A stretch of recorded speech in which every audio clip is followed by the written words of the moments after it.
mark the 8th anniversary of the failed coup of July 15th, 2016. Thank you for joining us here on TRT World for special coverage of a pivotal moment in Turkiye's modern history. On that fateful night in 2016, plotters tried to undermine democracy and stability, but were met with unwavering courage from the Turkish people. The events are a testament to the resilience of a nation which united to defend its democratic principles. Through insightful analysis, personal stories and expert commentary, our special coverage reflects on the lasting impact of this watershed moment. We will bring you tales of bravery of those who stood up to tyranny and came together in a national unity that emerged from adversity. Join us as we revisit the narratives that shaped a nation and explore the lessons learned from this unforgettable chapter in Turkiye's journey of resilience.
July 15th, 2016 is now considered a turning point in Turkiye's contemporary history.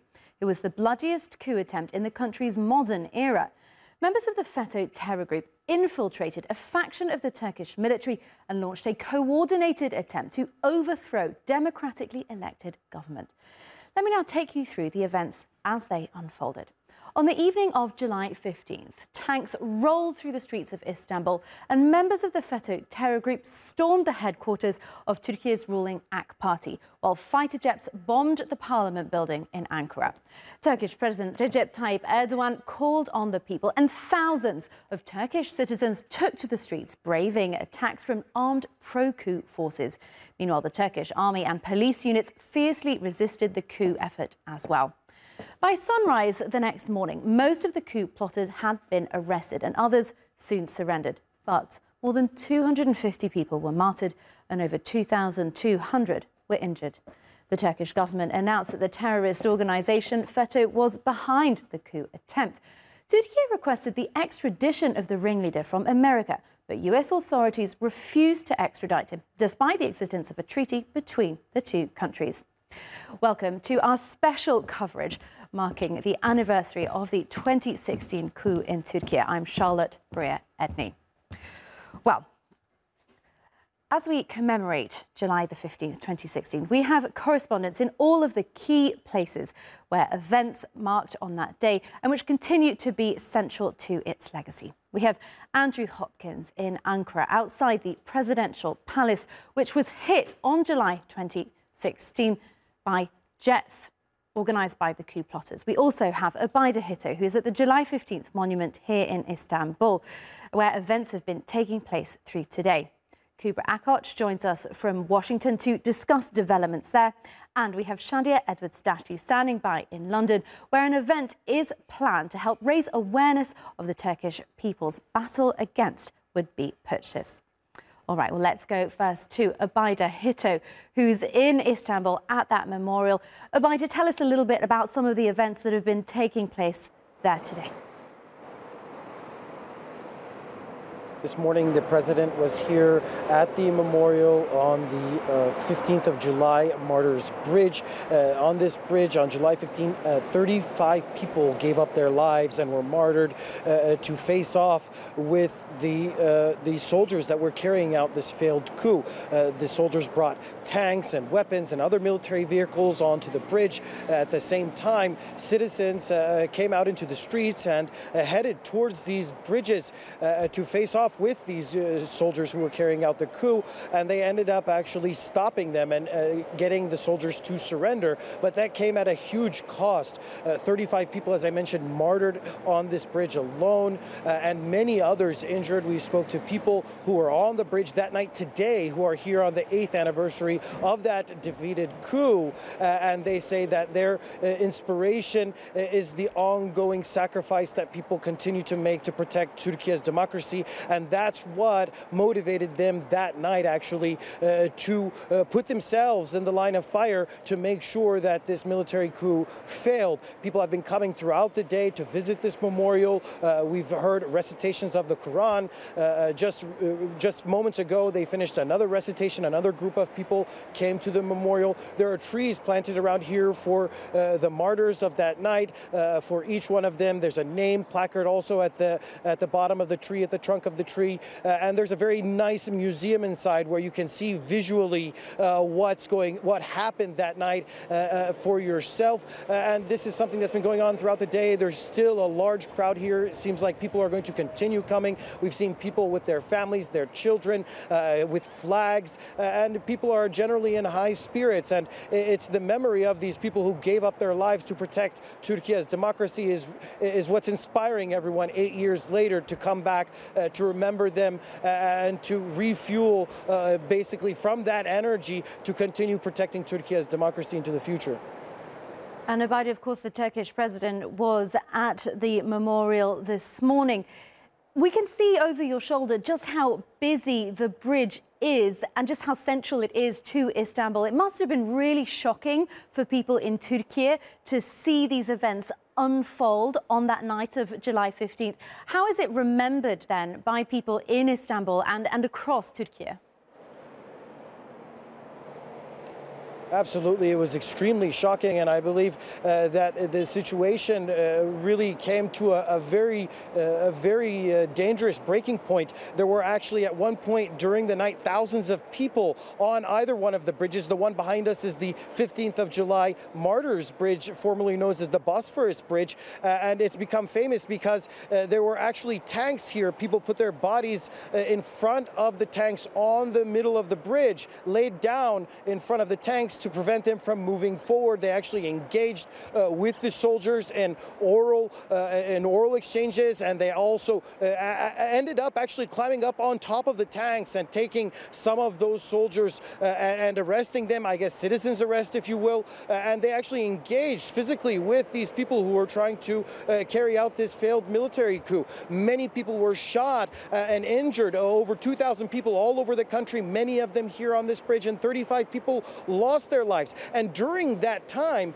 there were actually flyovers by military fighter jets that were hijacked by these coup members, and actually they flew over these bridges right over the Bosphorus Strait behind me. And I was here in Istanbul that night, very close to the bridge, and the sound was just very loud and booming sound because it was multiple jets and multiple flyovers over these bridges. So for the thousands of people who were actually standing on the bridges with all of this chaos going on and live fire and live rounds going off around them, this must have been very shocking and very scary. But despite all of those dangers, everybody who's here today who was here 8 years ago says they would do it all over again to protect Türkiye and its democracy.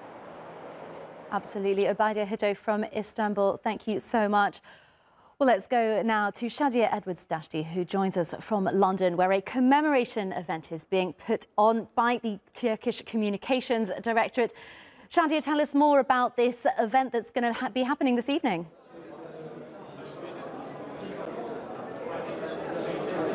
Well, of course, various events are happening all across Europe, but I'm in one of the key ones here in central London. In fact, in the heart of Westminster, which of course is key to Britain's own democracy. So the area is incredibly important and really sets the stage of what tonight is all about. Of course, July the 15th of 2016 was a huge turning point for everyone inside of Turkiye itself, but also for people outside of Turkiye too. We know that the United Kingdom is home to 500,000 people of Turkish origin, many of which indeed live in London, and some of which are here tonight to celebrate, commemorate the events of July the 15th. All those years ago, 8 years ago, we know many Turkish people in the United Kingdom came out onto the streets waving the Turkish flags in support of protecting democracy. They took to the streets of central London, they took to the streets just outside of the embassy here in the United Kingdom. So many people really feel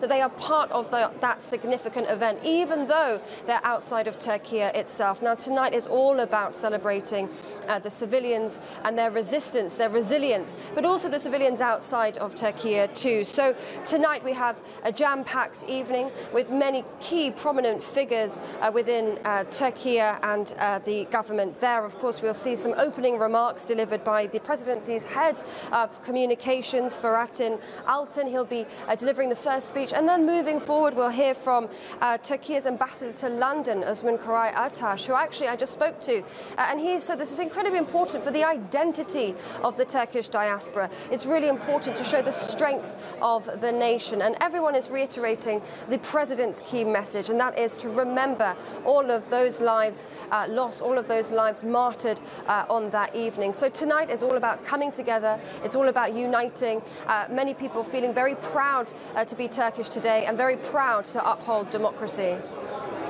And Shadia, presumably so important to hold these events outside of Turkey for people, as you say, living in the diaspora who may not be able to return home or who just simply aren't in Turkey at the moment. Important for them to have a moment for them to connect back to their homeland and see things like this going on.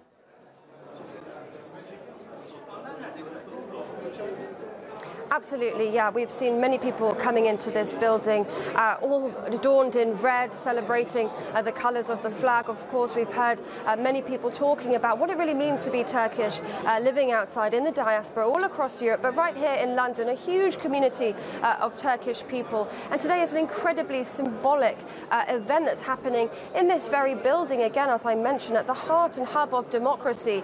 They really feel part of this event, even though outside of Turkey itself. So tonight is all about celebrating. We're seeing lots of people coming through the doors and really feeling this is a moment to celebrate those events on July the 15th and how far the nation has come.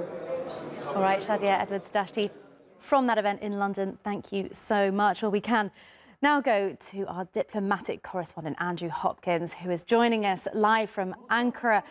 Andrew, lots of people gathered behind you there for another special event. Just talk to us about what's going on where you are.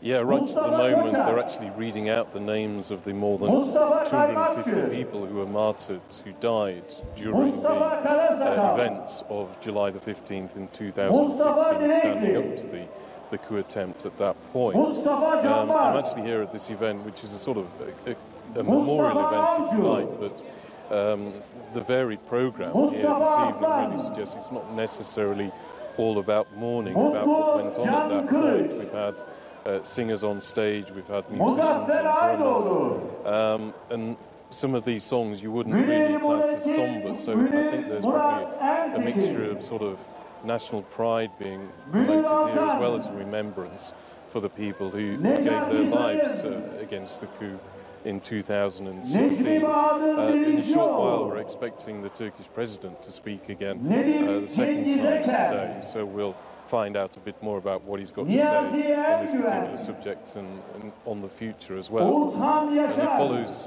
events already today, one in Istanbul, which the Turkish president attended, and then one other earlier in Ankara at the Turkish Parliament, a building which was actually hit by an airstrike in the dying minutes of the coup attempt at 3 o'clock in the following morning. And when you go into Parliament, you can actually still see where that missile hit, you can still see the damage, the warped metal that was caused by that particular airstrike. There's also a memorial in the garden there, which was built in an area where another airstrike hit. So at that point, there was also a speech by the Turkish Vice President, Cevdet Yilmaz, and then now we've got this event behind me here at the presidential complex, which has just been going for about an hour or so now. And as I said, we're expecting a speech by the Turkish president fairly soon. All right, Andrew Hopkins, we'll look forward to that from Ankara. Thank you. Well, let me hand over now to my colleague Imran Gado, who has special guests with him this evening. Imran. Thanks so much, Charlotte. We're going to dive a bit deeper now and bring in Onur Erim, who's a political analyst, and he joins us now in studio. Onur Bey, it's been a while. Good to see you again. No stranger to TRT World, and we've had discussions about July 15th over the years together. Sometimes it's very hard to imagine that it's been 8 years. I want you to help us go back a little bit and explain some of the context of that period of time in 2016, especially with regards to the perpetrators.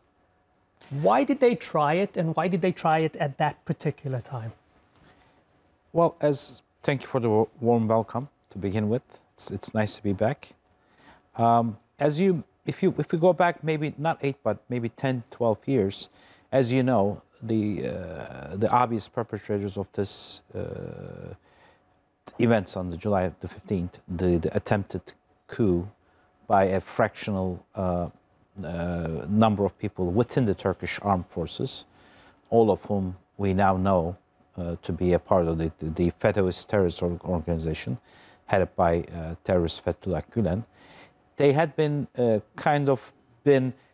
really were being integrated, going after with them, the government in many spaces, in many areas, to see what is going on with this group. Now, if you go back 15, 20 years, this group supposedly started as a very nice group, that they were all about, humanity, all about understanding, all about education. However, we have started realizing at one point that there was much bigger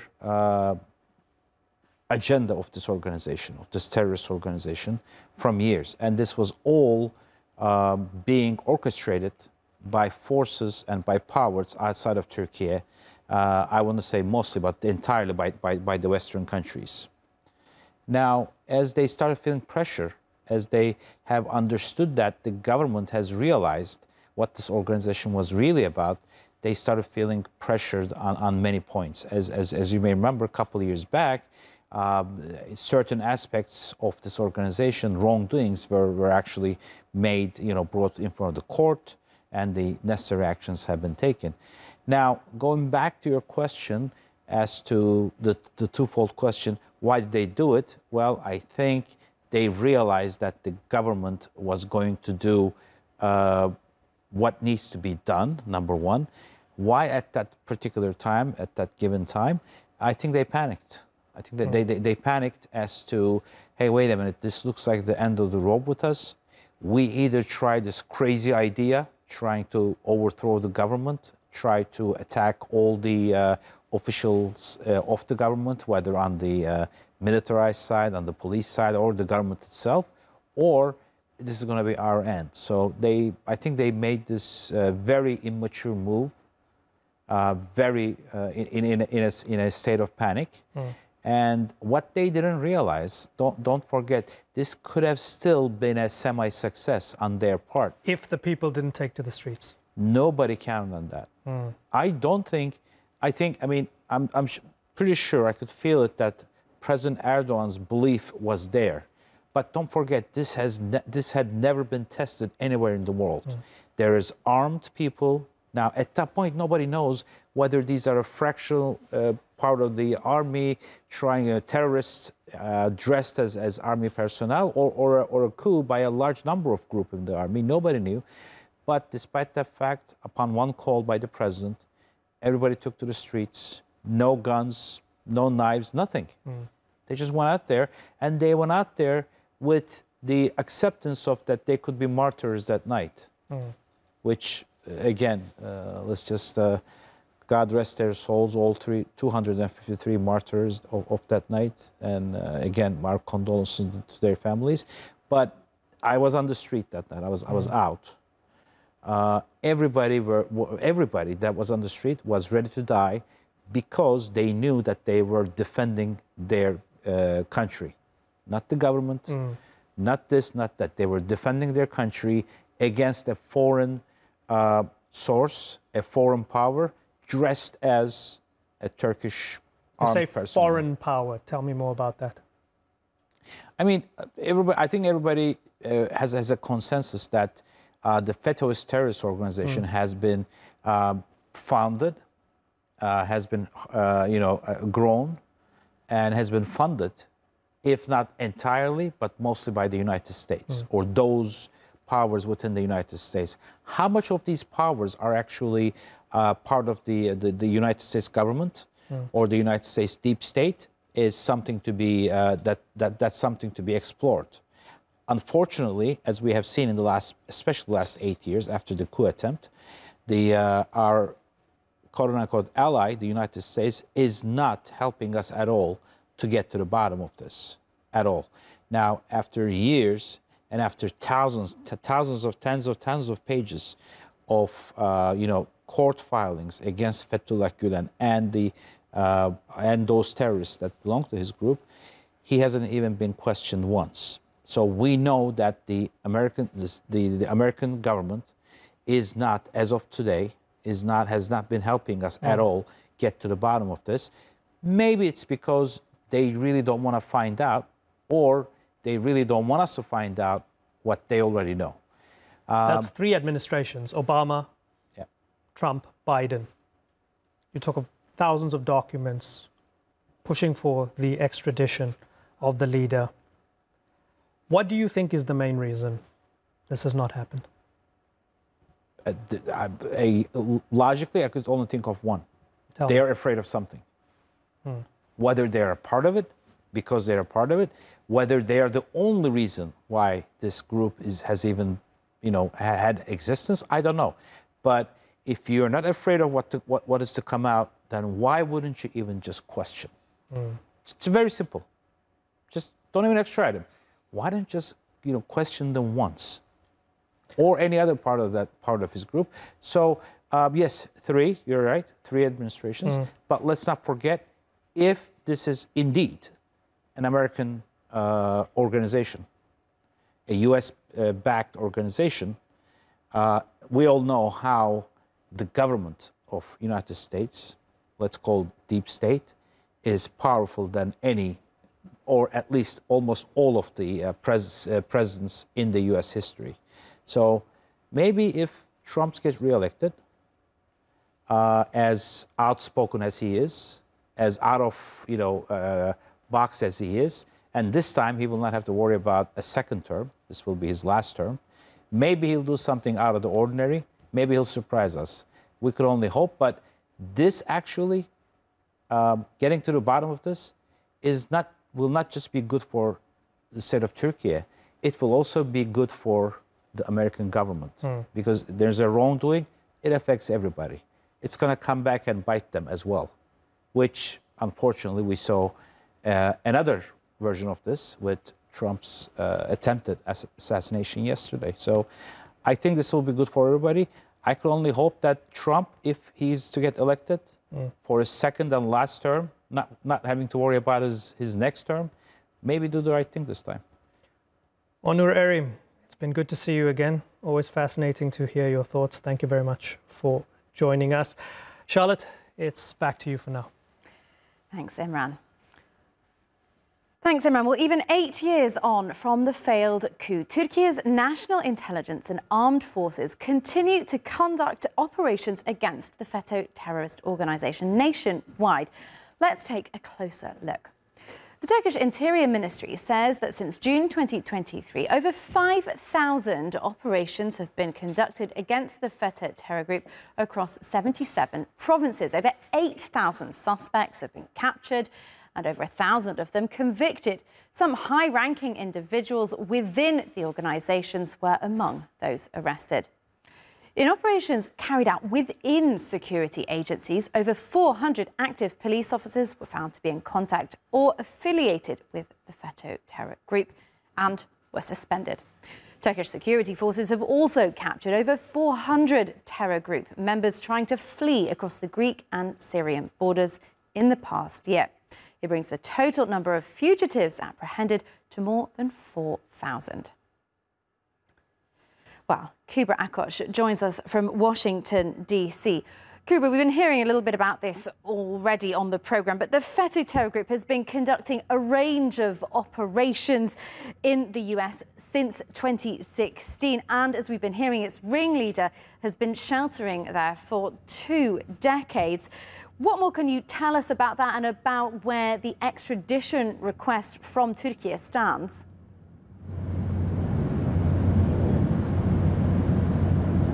Well, yes, Charlotte, FETÖ terror group's leader, has expanded his power base here in the U.S. over the years. He was first granted a U.S. visa back in 1999 and has long lived here in the United States in Pennsylvania, inside a compound where he's been running his criminal network. Although there are reports that his health actually deteriorated, and there is some speculation on social media is that he's been removed from the compound and the whereabouts of him are unknown. Those claims are not confirmed. So FETÖ terror group's leader actually has used education here as a main tool of actually infiltration. He opened many different charter schools and NGOs to influence the elite of the United States. And with charter schools, thanks to their systems and because of their systems, actually, his financial irregularities, the ringleader's financial irregularities that he's been conducting with the charter schools have gone invisible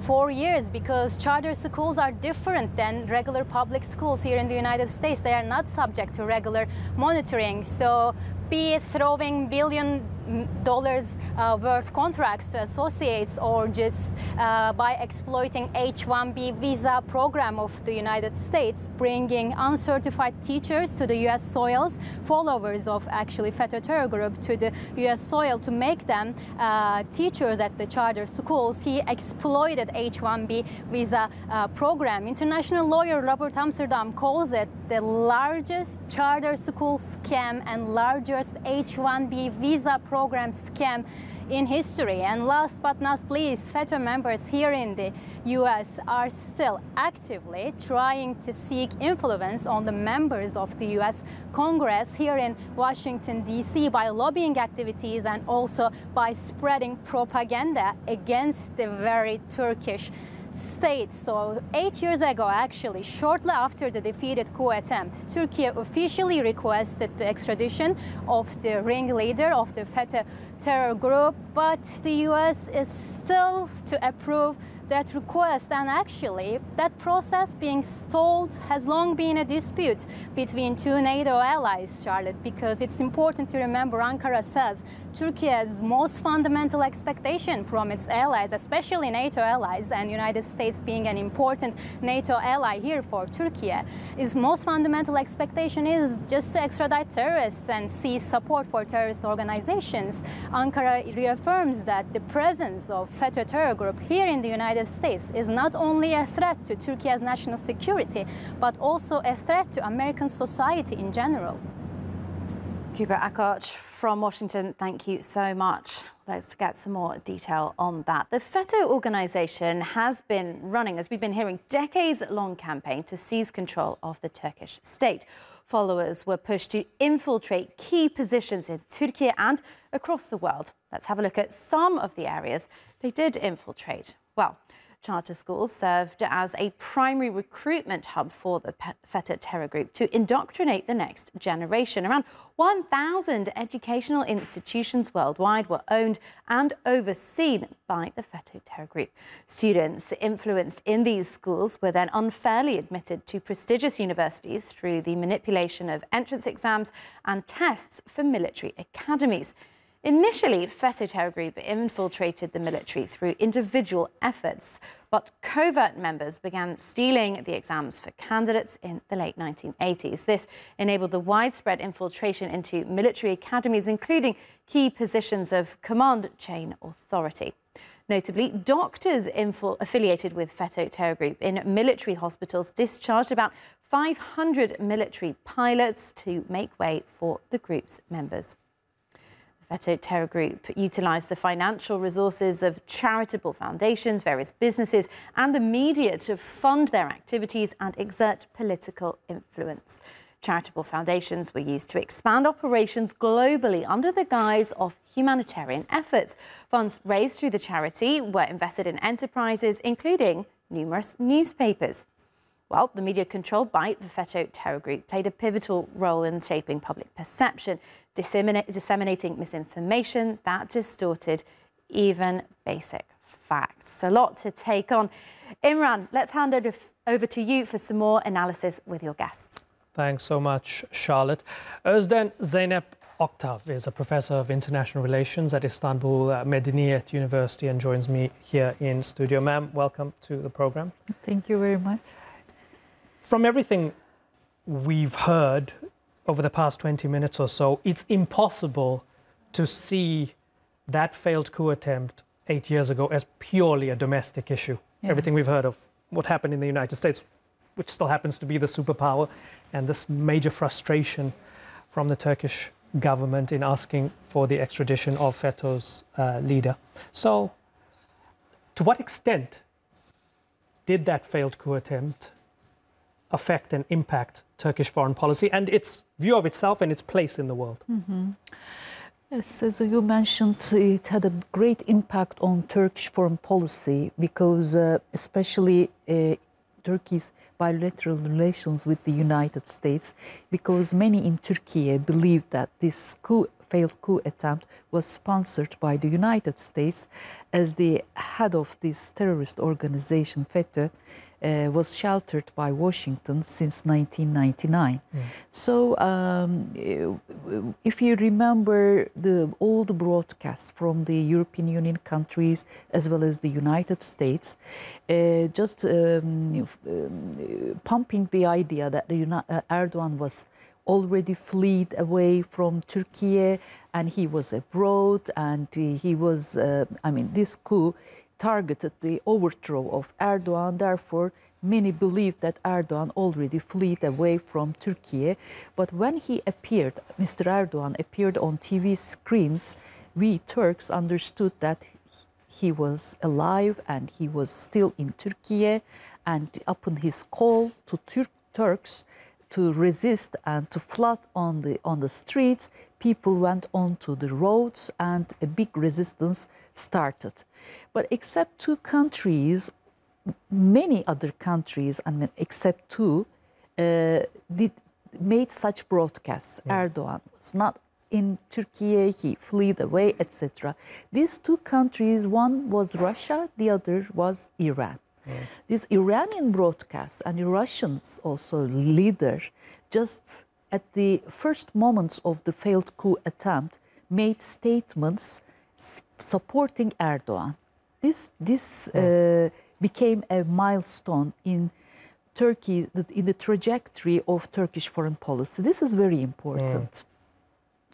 Because if this failed coup attempt became successful, Imran Bey, I believe the broad provinces, border provinces of Turkey would be occupied, because I conducted a project and we visited a lot of places on the border of Turkey with Syria as well as Iraq.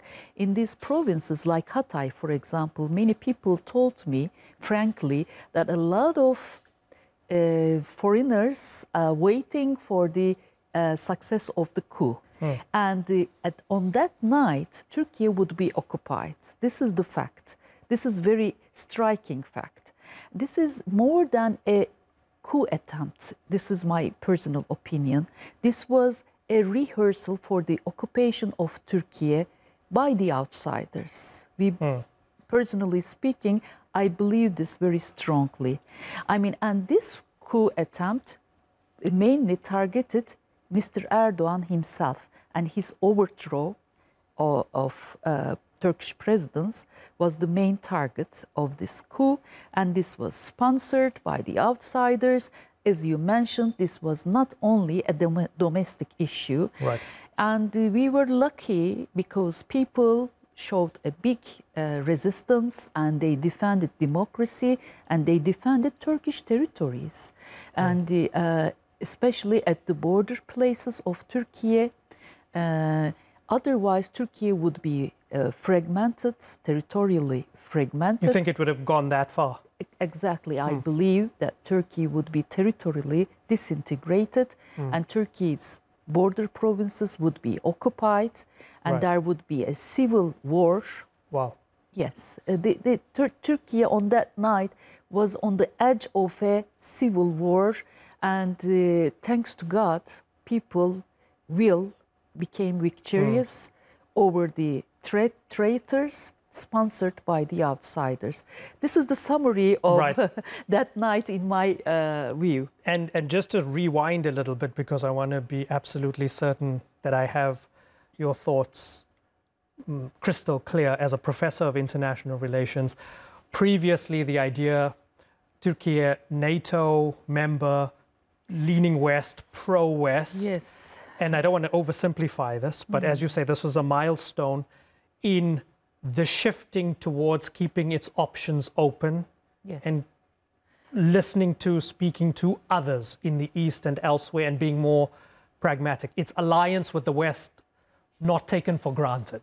Unfortunately, not taken and for has that been a good thing moving forward? Keeping your options open. NATO alliance or Western alliance, this failed coup attempt damaged Turkey's alliance with the West a lot. And therefore, the Astana process started in March 2017, after the Euphrates Shield operation on the border with Syria started, and Turkish army showed a big victory. The victory became victorious in protecting its border with Syria, and soon after this Euphrates Shield operation, military operation, Turkey, Iran, and Russia started Astana process. Right. And this these three countries still keeps this process, Astana process, alive, even in our day, I mean present day. And while at the same time Turkey has not dismantled its relationship with the West, but it has multiple alliances. Did not dismantle the relationship with the United States, with the West, maybe by compartmentalizing its relations with the NATO, West, EU countries. But the trust in the Western alliance got damaged a lot. Yeah. This is a big issue. Yeah, and I can feel it from you. I can feel it from Onur Erim earlier. I can feel it from every Turkish person I speak to. You know, especially when it comes to that night.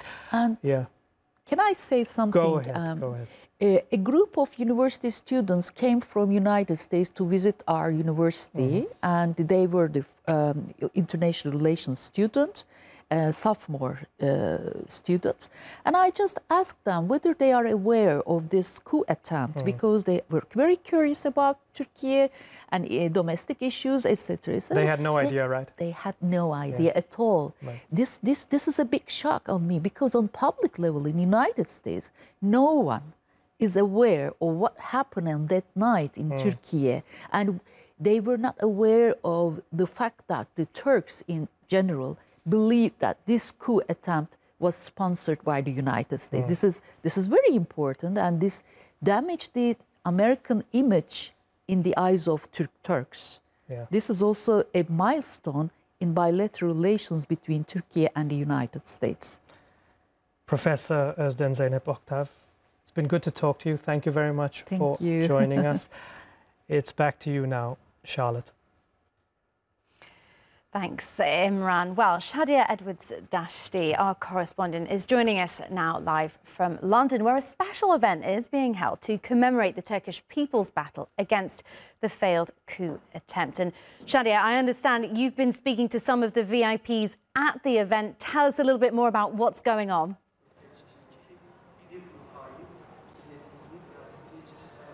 Well, of course, various events have been held all across Europe, but tonight I am at one of the most important right here in central London to commemorate and celebrate National Unity Day for Türkiye.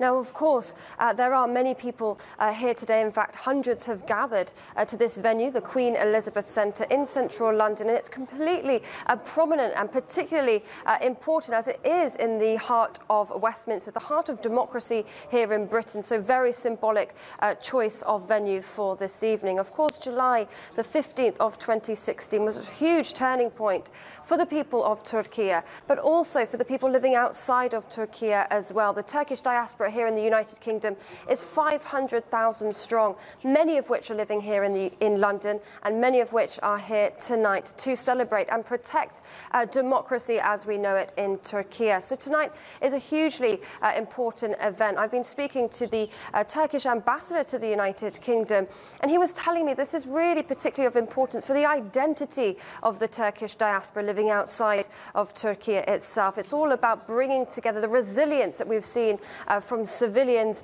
within Türkiye on that night, but also how people responded here on the streets of central London, in fact, on that night, coming out, waving their flags and showing their solidarity with that form of democracy. Here I am speaking to him earlier.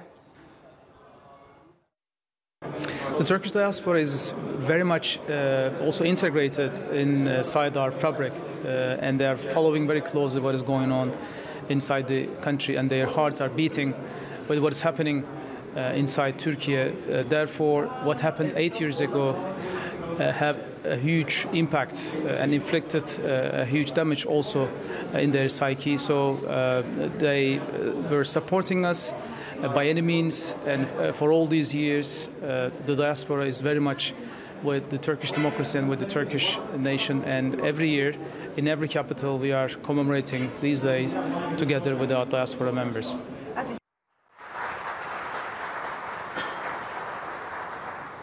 Well, there you are. It just goes to show how important this event is tonight in central London. Many people are coming through the doors wearing red, symbolising the Turkish flag. They're all feeling this moment of significant proudness to be Turkish tonight. They've been telling me that they're feeling quite proud of what they're seeing in Türkiye, and they've been coming here today to be part of that significant event, as we heard from the ambassador. The people that are living here in the United Kingdom still incredibly a part of that significant event, and it really goes to show that that act of uniting goes further than the Turkish borders itself. So tonight is a really important day for the Turkish diaspora to come together to show how proud they are of that civilians' resistance, resilience, but also proud to protect democracy.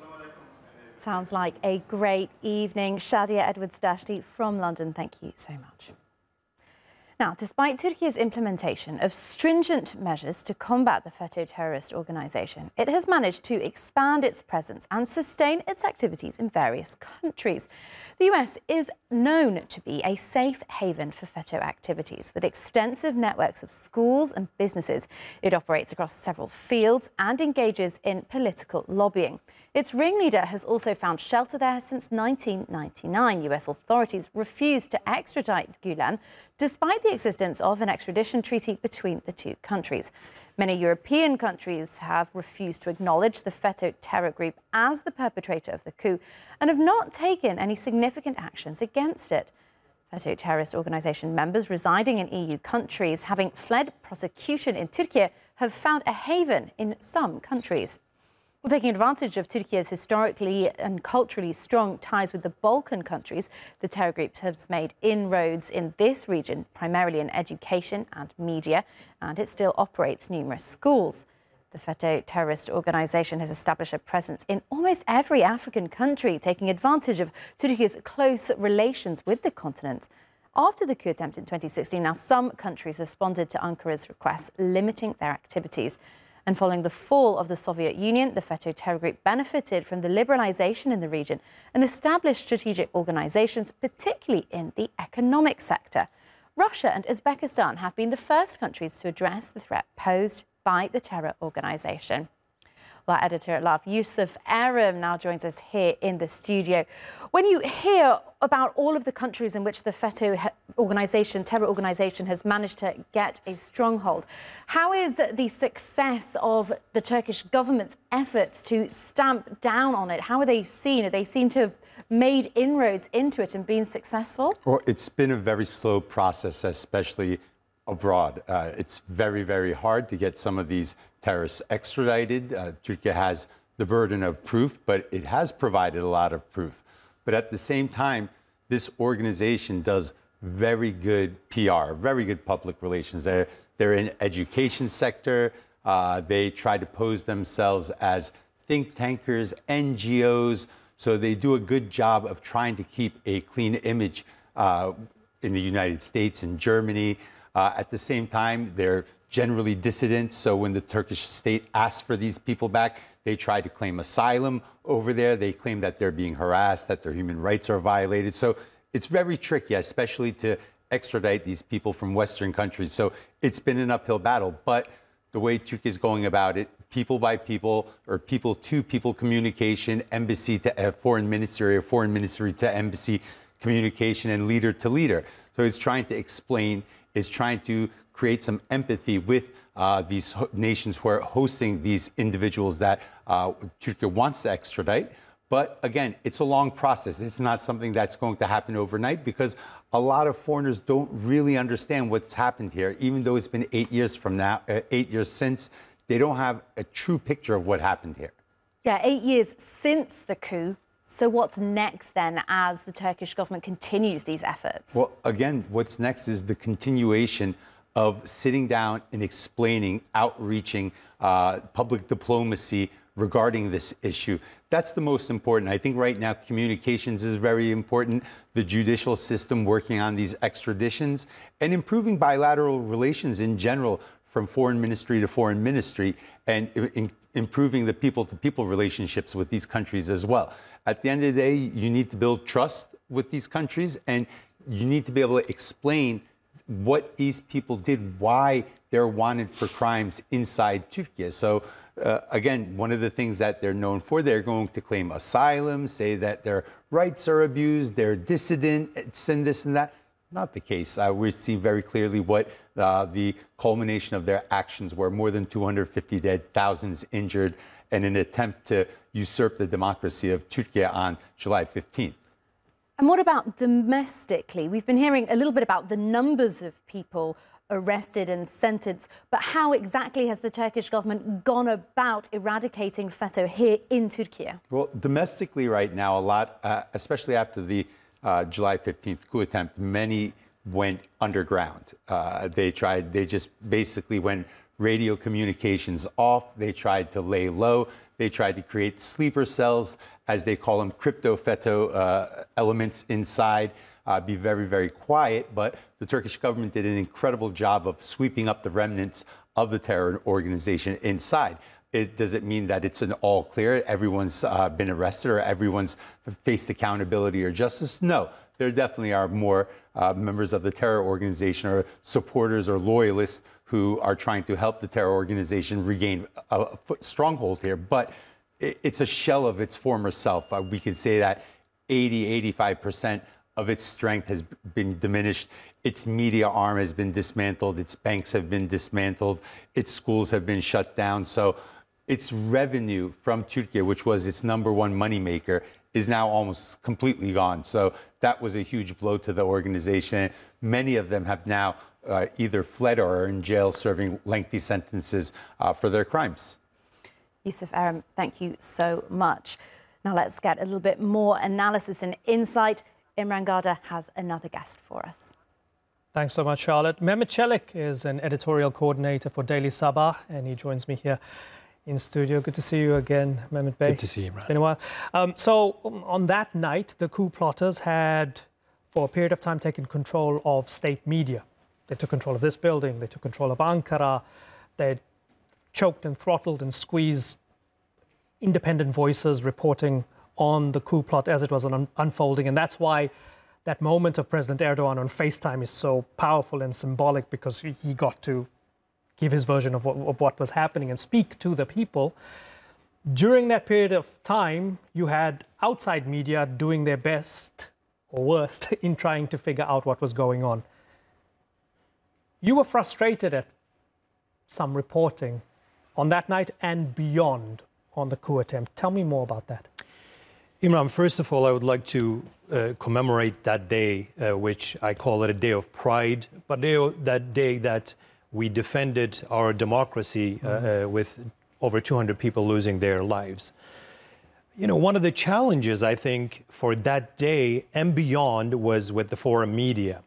Now, typically they come and take a snapshot and try to understand and explain what is happening in Türkiye or elsewhere when foreign correspondents are dispatched to the field. Now, typically, if a coup happens through military and they try to topple down the existing government and try to take over the country for a period of time until the transition happens. With this, the problem was that this group, the terrorist group that tried to take over or topple the government, had infiltrated into various institutions of the government and private sector for the past 40 years. Now, this was a very difficult thing for the foreign media to understand, as this wasn't a traditional coup as we see it elsewhere around the world.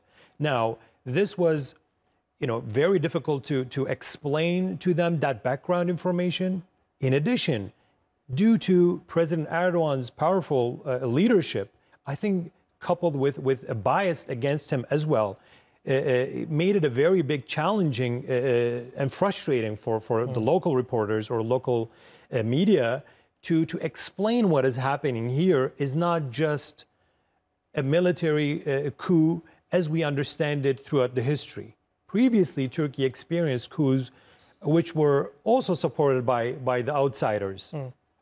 But this was a group within Turkey which had infiltrated in various sectors in the government as well as in the private sector, which now has carried out a coup not just to topple the existing government, but this was an attempt, this was basically an attempt trying to overthrow the democracy in the country.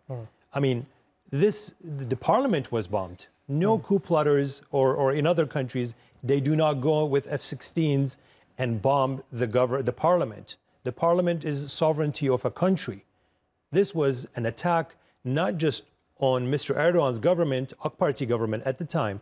This was an attempt to attack the country's democracy, and invaded in the afterwards events, showing that the country is not able to govern itself anymore. There is a chaos, there is disorder, and foreign intervention would fall in. You say there was a bias, and there was also the need for the state to tell its story. On both sides of this, 8 years on, has it got better? Is it clearer as to what happened, why, how, and the context? I think for the eye that wants to see, it is very clear. For the ear that wants to hear, this incident was very clear to be heard. And for the mind that is open, it was very easy to explain it to them. But when there is a bias, when there is a perception that is predetermined, when you want to analyze Turkey, when you want to analyze the past 20 years of AK Party government, it becomes very challenging. Although now that resistance to understand has calmed down, I think. Mehmet Çelik, good to talk to you. I thank you very much for joining us. Good to be with you.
watching TRT World. Thank you so much for tuning in to our special commemoration programme marking the 8th anniversary of the failed coup attempt on July 15th, 2016. Yes, thank you very much for your time and your company. The news will continue from TRT World's London broadcast studio. Bye-bye. Bye-bye.